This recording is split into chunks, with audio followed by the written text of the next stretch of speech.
माझं काम मला नाही आवडत. हो खरंय. अच्छा, हा. ऍक्ट्रेस म्हणून त्या दोघी जणी तर ग्रेट आहेत, पण माणूस म्हणून खूप छान. म्हणजे जरी जेनझीच्या म्हणजे हा आत्ताचा काळ जरी दाखवला असला आणि ते मी आणि नचिकेत प्ले Yes. करतोय. खूप भावणारे असे गुण आणि पैलू त्या अरू आजीमध्ये आहेत.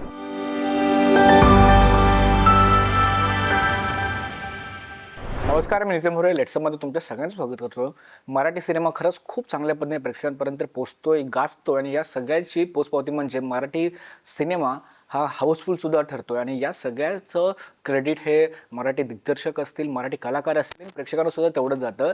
या सगळ्या वर्दळीमध्ये एक नवा कोरा मराठी सिनेमा आपल्याला भेटीला येणार आहे.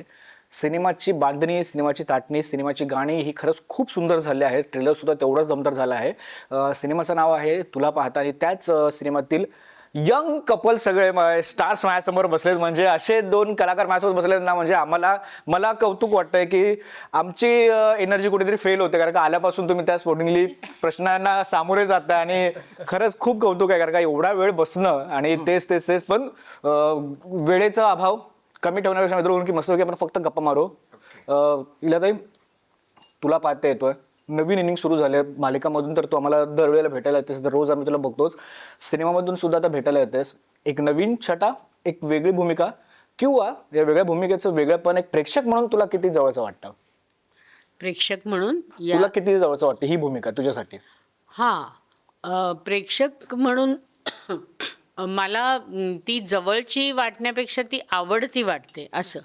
म्हणजे जवळची इन द सेन्स की आपण त्याच्याशी जर आपल्यातले काही गुणही त्या व्यक्तिरेखेमध्ये असतील तर ती आपल्याला एक जवळची वाटू शकते की अरे मी पण अशीच आहे थोडीशी किंवा असं. परंतु त्या भूमिकेमध्ये अनेक पैलू आहेत, अनेक शेड्स आहेत आणि त्याच्यामधली जी लोभसवाणं हे आहे की ती अरू आजी जी आहे आत्ता 70च्या घरामधली वगैरे, तर ती या नव्या पिढीशी सुद्धा खूप मैत्रीच्या नात्याने वागणारी अशी आहे. म्हणजे आता तू आम्हाला म्हणालास की यंग तुम्ही आलेला आहेत वगैरे. तर तसं ज्यांचं मन तरुण आहे म्हणजे age is just a number असं ज्यांच्याबद्दल म्हणतायत, अशी ती अरू आजी आहे. आणि ती उत्तम लेखिका आहे.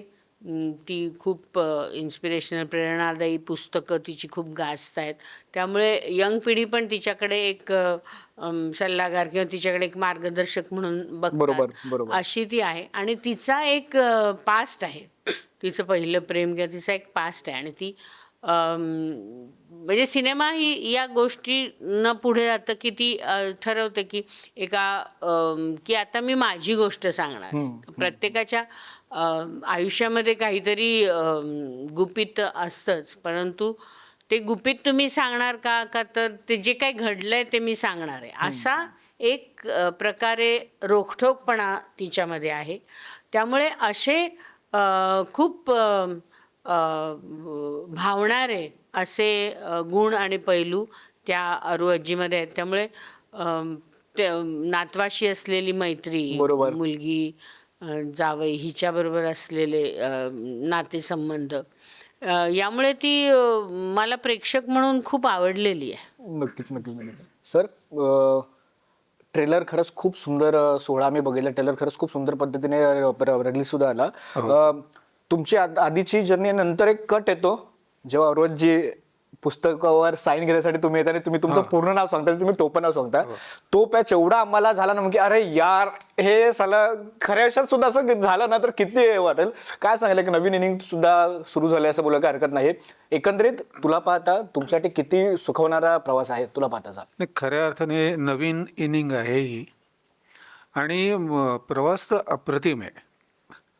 म्हणजे ज्या वेळेला मयुरा मॅम माझ्या घरी आल्या, त्याने स्टोरी सांगितली आणि त्याच्यानंतर ते आवडलं आणि ती प्रोसेस सुरू झाली. बरोबर. काही कारणास्तव ते थोडंसं पुढे गेलं सगळं चित्रीकरण वगैरे, पण जे काही झालं ते अप्रतिम झालं. आणि सर्वात महत्त्वाचे, ज्यावेळेला मला सांगितलं की इलाताई करतायत त्याच्यात काम, त्यावेळेला तर मला तर फारच आनंद झाला, कारण त्यांच्याबरोबर काम करण्याची माझी इच्छा होती. क्या बात आहे. हो, कारण त्यांना बरेच वेळेला मी स्टेजवर, टीव्ही असं आणि एक असं वाटतं ना, की या व्यक्तीबरोबर काम करावं. नक्कीच. तसं त्यामुळे ती इच्छा इथे पूर्ण झाली आणि प्रवास तर फारच सुरेख आहे. ग्रेटच आहे.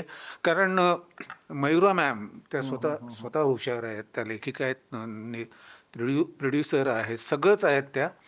डिरेक्टर आहेत आणि अप्रतिम सीन त्यांनी लिहिलेले आहेत, आमच्याकडनं करून घेतलेले आहेत. शिवाय कास्ट तर फारच गोड आहे सगळी. नक्कीच नक्कीच नक्कीच. फारच गोड. ती माझी नात तर अप्रतिमच आहे.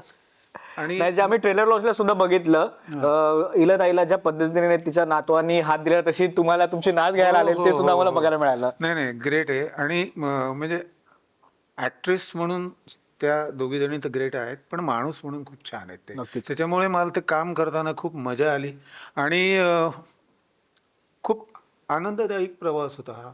नक्कीच नक्कीच. मानसी, ट्रेलर मधून आम्हाला 3 पिढी बघायला मिळते. पहिली पिढी तुमची, त्याच्यानंतरचा ब्रेक असणारी, आणि नंतरची मग तुमची झेनझी वाली पिढी, जे आपण बोलतो की त्यांना लिव्हिंग मध्ये राहायचं आहे, त्यांना सोबत राहून बघायचं आहे काय कसं असतंय, किंवा पुढे जाऊन त्या गोष्टी किती पटणार आहेत ना पटणार आहेत. पण हा सगळा संभ्रम जरी सुरू असला ना, तरी अभिनेत्री म्हणून जेव्हा आपल्या हातामध्ये स्क्रिप्ट येते तेव्हा एक मनामध्ये विचार होतो की अरे स्क्रिप्ट तर वाचले, पण स्क्रिप्ट मधला ना हा एखादा मला पॉईंट आहे तो मला भयंकर आवडलाय आणि या कारणास्तव मी या स्क्रिप्ट मध्ये आता काम करायला रेडी झाले. कोणता असा पॉईंट वाटला तुला? काय सांगशील त्याबद्दल? काम करायला रेडी झाले नाही, ही स्क्रिप्ट शी माझं खूप वेगळं नातं आहे. ही स्क्रिप्ट खूप आधीच म्हणजे मला जेव्हा ही कॉन्सेप्ट त्यांच्याकडे आली होती, मयुराच्या डोक्यात आली होती, त्यावेळेस त्यांनी मला ती सांगितली होती. आणि मी बोलतीये हे 2020च्या दरम्यानची गोष्ट आहे. साधारण त्यावेळेस ज्यावेळेस ह्याची एक शॉर्ट फिल्म बनण्याची शक्यता होती, ती नंतर जाऊन ती स्टोरी त्यांना अजून छान पद्धतीने अजून त्याला मोठं करता आलं आणि मग त्यांनी ठरवलं की ह्याची आपण एक फुल फ्लेजेड फीचर फिल्म बनवावी, म्हणून ही फिल्म येते. त्यामुळे मी खूप आधीपासून ह्या स्टोरीशी कनेक्टेड होते. या स्टोरीमध्ये एक सांगू इच्छिते की म्हणजे जरी जेनझीच्या म्हणजे हा आत्ताचा काळ जरी दाखवला असला आणि ते मी आणि नचिकेत प्ले करतोय, सो सागर आणि तन्वी, पण तरी सुद्धा हे तितकेच रिस्पॉन्सिबल आहेत. म्हणजे त्यांनी जे काही डिसिजन्स घेतात त्यांच्या लाईफमध्ये, या फिल्ममध्ये, ते खूप विचारपूर्वक घेतात. म्हणजे असंच उगाचच उथळपणे माझं तुझ्यावर प्रेम आहे आणि चल आपण एकत्र राहूया अशी ही गोष्ट नाही. हे त्यांच्या प्रत्येक डिसिजनच्या पाठीमागे व्यवस्थित विचार करून त्यांनी घेतलेला हा डिसिजन आहे. त्यामुळे असं उगाचच कुठलीही गोष्ट घडतीये त्यांच्या आयुष्यात, जेनझीज आहेत मग ते सगळंच ट्राय करतायत असं काही नाहीये. सो व्यवस्थित विचारपूर्वक गोष्टी करतायत, समजूतदार आहेत, आपल्या फॅमिलीशी तितकेच कनेक्टेड आहेत. हे म्हणजे फॅमिलीला दुखवून काहीतरी करणं त्याच्या ऐवजी फॅमिलीला समजून सांगून त्यांना कन्व्हिन्स करायचा प्रयत्न करून त्यांनी काही डिसिजन्स घेतलेले आहेत. ना की फॅमिलीला कन्सिडर न करता आम्ही आमचा डिसिजन घेतला, तुम्हाला काय करायचं ते तुम्ही करा, ह्या लेवलवरती त्यांचे विचार नाही आहेत. सो हे खूपच अंडरस्टँडिंग आणि व्यवस्थित विचार करून कॅरेक्टर्स पण तसे लिहिलेले आहेत, त्याच्यामुळे ते खूप छान प्रकारे पोर्ट्रे करता आलेले आहेत. सो असे दोघंही हे असेच आहेत. मग तुला प्रश्न विचारायला आवडेल की जेव्हा आपलं ट्रेलर लॉन्च झालं ना, तेव्हा ना गाणे सुद्धा लॉन्च केले, त्या गाण्यामधलं ना एक गाणं वारंवार वाजत होतं आणि जे खरंच मनापासून आम्हाला आवडलं, रोहन रोहनचं म्युझिक आहे. काय सांगशील, किती समृद्ध वाटतंय की यस, आमच्या चित्रपटाला अशी गाणी आहेत ना जी शेवटपर्यंत प्रेक्षकांच्या लक्षात आणत. काय सांगेल त्याबद्दल? कुठल्या गाण्याबद्दल बोलताय? जो लव्ह ट्रॅक आहे, जेव्हा आपला ट्रेलर सुरू होतो लव्ह ट्रॅकने, तुला पाहताच, आणि तो एंड सुद्धा त्याच्यानेच होतो, तो वाला. म्हणजे तिकडे वारंवार तेच गाणं वाजवतो आणि ते आम्हाला पत्रकारांना सुद्धा म्हणलं की अरे किती स्मूथिंग वाटतं हे. का विचारलं? कारण की या सिनेमातली सगळीच गाणी खूप उत्तम आहेत. म्हणजे अगदी आमचा डान्स सॉन्ग जरी घेतलं, लग्न बिग्न, ते म्हणालात तरी सुद्धा, कारण की ते वेगळं जॉनर आहे, बरोबर, तेही तितकंच चांगलं आहे. आणि तुला पाहता जे एकदम आपल्याला असं शांत सुंदर सुरेल तिने गायलेलं आहे. म्हणजे आमचा पण पास्ट होता असा काहीसा वगैरे, थोड्या प्रमाणात आम्हाला असं झालेलं. त्यामुळे सगळीच गाणी खूप सुंदर आहेत आणि लक्षात राहण्यासारखी गाणी आहेत. बरोबर. म्हणजे आपण म्हणतो ना, कधी कधी आपण पिक्चर मधले सिनेमातले सीन्स विसरतो, स्टोरी कदाचित अशी लक्षात राहते नाही राहत, पण संगीत कायम लक्षात राहतं. अगदीच. तर ह्या सिनेमातली ही गाणी तशी आहेत की तुम्ही वर्ष झाल्यानंतर कदाचित स्टोरी तुमच्या लक्षात येईल नाही येईल, पण ही गाणी पुढेपर्यंत नक्कीच, राहतील. नक्कीच, नक्कीच. आणि गाण्यांमुळे मग आपण परत कनेक्ट करतो, अच्छा हे असं झालं होतं, आणि मग तुम्हाला स्टोरी परत लगेच आठवते. सो ते इक्वली एकमेकांना साथ देणाऱ्या गोष्टी असतात, स्टोरी आणि म्युझिक. तर ते मला वाटतं ह्याचं खूप छान एक रिलेशन बिल्ड झालंय ह्याच्यामध्ये, आणि त्यामुळे ते तसं मला वाटतं पुढेपर्यंत चालेल हे. नक्कीच, नक्कीच. त्याच्यामध्ये काहीच डाऊट नाही. इलाताई, नवीन दमाची दिग्दर्शिका, पहिलीच कलाकृती तिची. पहिल्यांदाच काम करत असताना ना, कलाकार म्हणून मला तुम्हाला विचारायला आवडेल, की ना एवढे वर्ष तुम्ही आता काम केलं, तर तुम्हाला प्रत्येक सिनेमाचा स्टान्स वगैरे हा काही प्रमाणात लगेच कळून येतो, की हां, असं होणार. पण जेव्हा नवोदित दिग्दर्शक आपल्यावर विश्वास ठेवतो आणि आपल्याला बोलतो, की मॅडम मला तुमच्यासोबत काम करायचं आहे.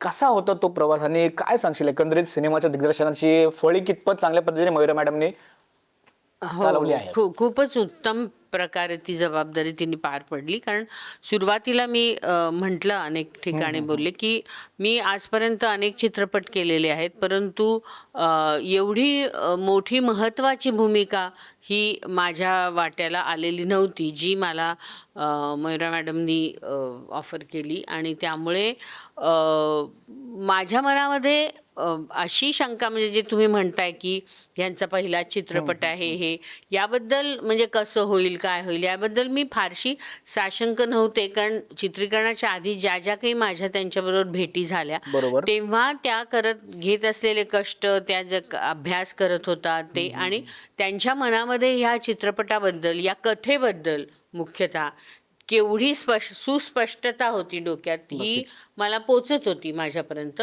आणि प्रत्यक्ष चित्रीकरणाच्या वेळेला पहिला जेव्हा सीन झाला, तेव्हाच माझ्या लक्षात आलं की ह्यांना या सीनमधनंच नाही तर या पर्टिक्युलर शॉटमधनं मला नेमकं काय हवंय हे त्यांना अगदी पूर्ण नीट माहिती आहे. त्यामुळे त्या इतक्या क्लॅरिटीनी आम्हाला सूचना करत होत्या की खूप सोपं होत गेलं आमचं काम. आणि त्यांच्या म्हणजे इतका दीर्घकाळ त्यांनी प्रत्येक व्यक्तिरेखा त्या जणू काही जगल्या होत्या ना. बरोबर. म्हणजे ही आपली तन्वी कशी असेल, तिचं काय इमोशन्स असतील, सागर कसा असेल, हरी कसा, म्हणजे सगळ्या भूमिका त्या स्वतः जणू काही जगल्या होत्या अशा ह्यानी. आणि ती जी चित्रपट करण्यापाठीमागचं पॅशन असतं ना, म्हणजे असं मी म्हणणार नाही की अनेक चित्रपट करून झाल्यावर एक प्रकारे काय बनचुकेपणा किंवा तो, असं नाही मी म्हणणार. पण तरीही पहिला चित्रपट असण्याची जी एक वेगळी ओढ किंवा वेगळं असं सगळं काही ओतून त्याच्यात देण्याची इच्छा आणि क्षमता, असं तर ती पॅशन पण तिथे जाणवत होती. आणि त्यामुळे माझ्यासाठी ते खूपच समाधान देणारी गोष्ट होती की मला काय करायचंय ते मला बरोबर कळत होतं. Yes, नीट कळत होतं. आणि मी खूपच, मला म्हणजे सुखद आश्चर्याचा धक्का होता असं म्हणायला हरकत नाही की मला पहिल्याच दिवशी लक्षात आलं की हिला काय हवंय ते तिला नक्की माहिती आहे आणि ते कसं काढून घ्यायचं हेही तिला माहिती आहे. त्यामुळे आमचं काम बऱ्यापैकी सोपं आणि फास्ट असंही झालं. म्हणजे त्याचं बाकीचंही प्लॅनिंग इतकं होतं की आम्ही जे शेड्यूल केलं होतं त्याच्या 2 का 3 दिवस आधीच आमचं हे पूर्ण झालं होतं. त्यामुळे तो खूप चांगला अनुभव होता. नाही, आणि म्हणजे मगाशी गाण्यांचं बोलत होतो, एक मला सांगायचं होतं की इनफॅक्ट गाण्यांमध्ये सुद्धा लिरिक्स पासनं, म्युझिक पासून त्यांची एवढी जास्त इन्व्हॉल्वमेंट होती ना, की म्हणजे खरंच त्याचं श्रेय सगळ्यात पहिल्यांदा त्यांना जातं. कारण की प्रत्येक गोष्टीत इतक्या बारकाईने लक्ष घालणं आणि तुम्ही पहिला चित्रपट तुमचा हे आहे आणि तुम्ही खूप नोन लोकांबरोबर ज्यांनी खूप आत्तापर्यंत कामं केलेली आहेत बरोबर, त्यांच्याबरोबर काम करताना त्यांना आपला पॉइंट समजून सांगणं आणि त्यांच्याकडनं तसं काम करून घेणं प्रत्येकाकडनं, प्रत्येक डिपार्टमेंटकडनं ही खरं तर अवघड गोष्ट आहे आणि ती त्यांनी केली आणि म्हणून आज आपण गाणी म्हणा किंवा स्टोरी आता ती तुम्हाला कळेलच 10 Yes, तारखेला हा. म्हणून स्टोरीबद्दल आपण काहीच बोलत नाहीये.